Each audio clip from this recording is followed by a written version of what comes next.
হ্যাঁ দাদা বৌদি কি বানাইছো? বানাই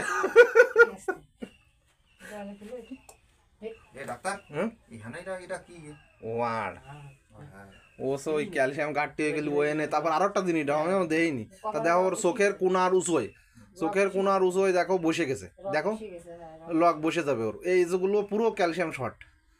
আমি বুঝতেছি কি যে বৌদি ও ও দাও দাও দাও দাও উঠে গেছে, না না না না এবার বাড়ি নিয়ে আসো গরু।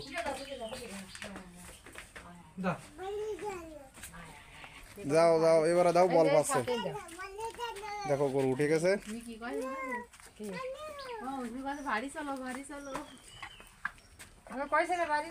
যাক যাক খুব ভালো। শোনো ক্যালসিয়াম যেটা লিখে দিয়েছি ফাজলামি করবো না কিন্তু, আগে ক্যালসিয়াম নিয়ে আসো, ওই নাইস ক্যালসিয়াম নিয়ে আসো গরু কিন্তু, তা নাহলে গরুটা তো উঠে গেল। দেখো এবারে দেখে না আর বলও পাবে না পায়, আস্তে আস্তে মাটিতে কিন্তু থাকবে, আর এখানে লোক থাকা রাখবে কিন্তু, গরু মাটিতে রাখা লাগবে কয়েক ঘন্টা না 3-4 দিন 3-4 দিন।